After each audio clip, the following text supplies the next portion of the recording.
Mongo Client is going to allow us to connect to the remote database and start interacting with it. And we run it just by typing Mongo at the command line.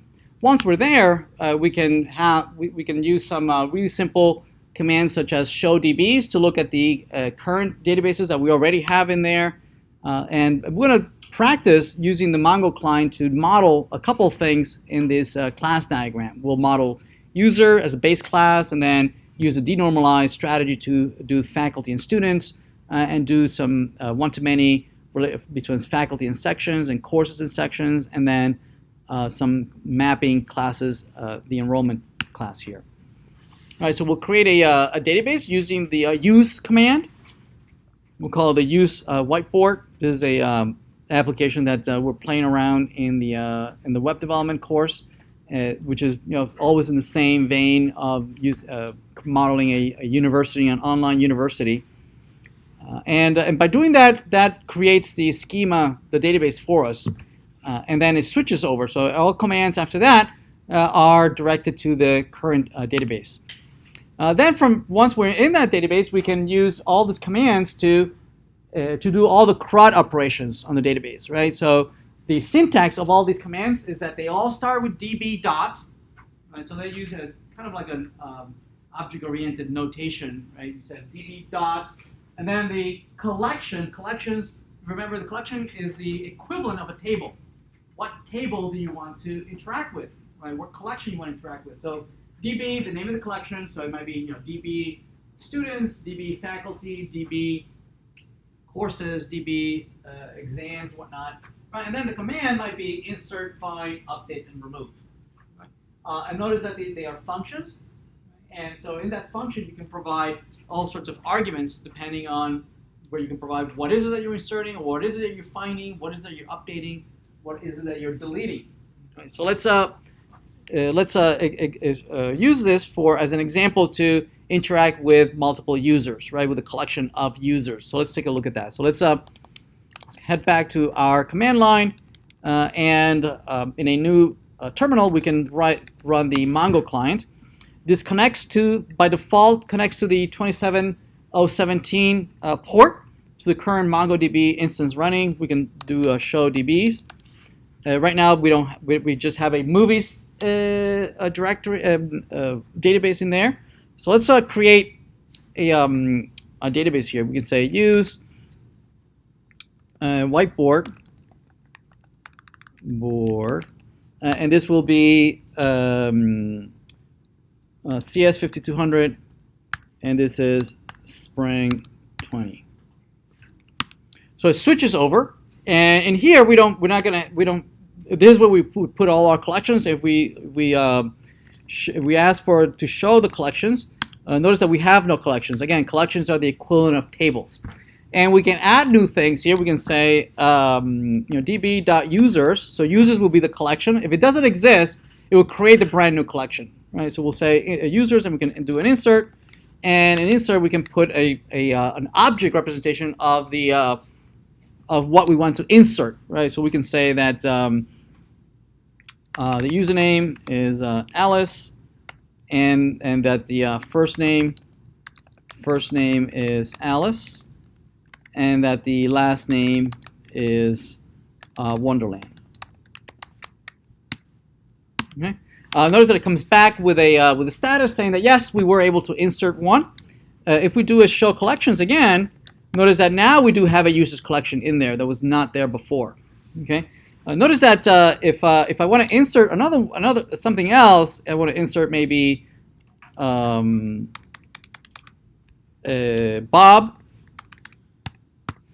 And notice that if I misspell this and say first, and this is Bob, and I misspell a last name, right, and say Bob Hope, notice that it does not complain, right? It's not doing any validation, checking that the records have the same field names, that they're the correct data type. There's no validation whatsoever, right? We can add some validation, right? So the database can complain if we insert something of the wrong data type. But in general, by default, we don't do that. We let the application level at the application level, do all the validation before allowing all these updates to go through to the database. Right? All right. Once we have inserted data into the database, we can retrieve data using find. Find is the equivalent of a select star. Right? Select star from, and we say from where? From users. So db.users.find is the equivalent of select star from users, right? Which right now it comes back with two documents, right? That one for Alice and one for Bob. But notice that one has first name, the other one has first. Right? Even though it allows you to do this, it's not something you would normally do, right? Deliberately, okay? Meaning you still have to strive to make sure that all your data is the structure that you meant, right? It's not, even though it allows you to do this and having different records or different documents have different structure, it's not something you would normally do in general. So we can remove. We can do a db.remove or users.remove, and remove. This is the equivalent of doing delete star, delete from users. Although it doesn't have the same function typically that you would have in a relational database. If you say delete from users, that almost means drop all the records, right? Delete all the records. If you don't have a where clause, right, it literally means remove everything. Yes. Here, not so. It doesn't mean that. The equivalent of delete everything is that you would put here an empty object, right? And we'll see that a lot of these commands will have parameters that allow you to provide some criteria, right? The equivalent of a where clause. Yes. In the where clause, you say these fields match these other values, right? Or match these other fields. So you put the criteria, and then you identify which records are you talking about, right? The equivalent here of providing an empty object means that I'm matching everything. I match everything, right? And that will allow me to remove everything, which I probably don't want to do. If I want to remove this Bob here, which by mistake I misspelled the field's first name and last name, I can remove that by saying, providing a criteria and saying I only want to remove the document whose username field is equal to Bob, right? And we provide it as a JSON object. We format it in the JSON format that then is pattern matched against the object that match, right? So if we do that, it comes back that yes, we have removed one record, one document from, right? And we can then use a find, and notice that we only have Alice. Everything okay? All right. Right, so we can insert users, right, and they are added as objects in our database. Some fields might be numbers, some fields might be strings, some fields might be arrays. Those arrays can have primitive data types or can have other objects in there, right? You can have embedded objects within objects, and so you can have a fairly complex structure of the data that you're storing. And a collection is just a set of multiple documents.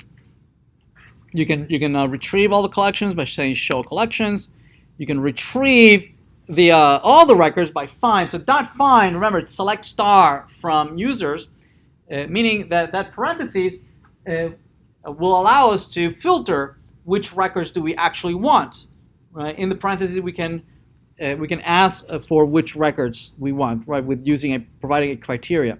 Also notice here that there is a new field that was added that we didn't create, the _ID field. Right? It's a default field. Notice that it starts with underscore. That usually fields that start with an underscore are considered to be managed fields. Fields are managed by the infrastructure. Right? The infrastructure created the _ID, right, as a unique identifier, as a primary key that uniquely identifies this record.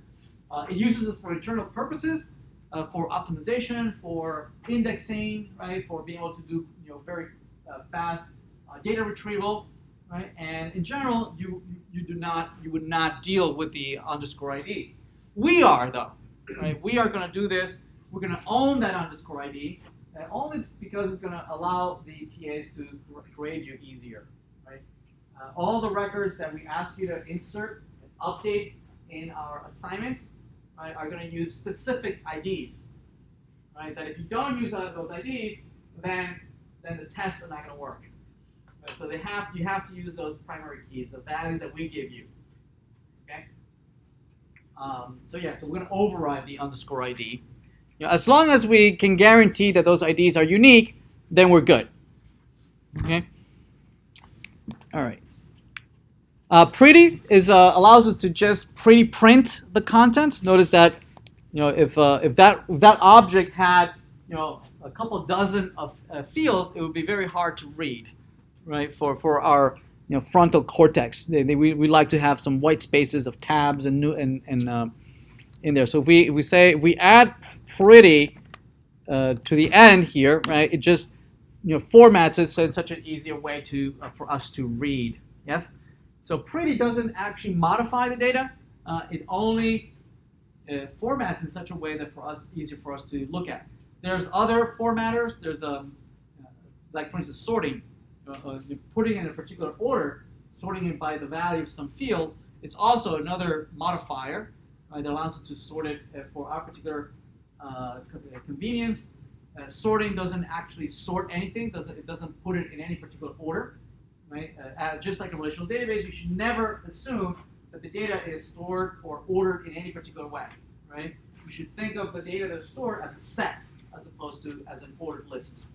Okay? So same thing here. The sort modifier only sorts it for our convenience, because we want to see the data sorted in a particular order.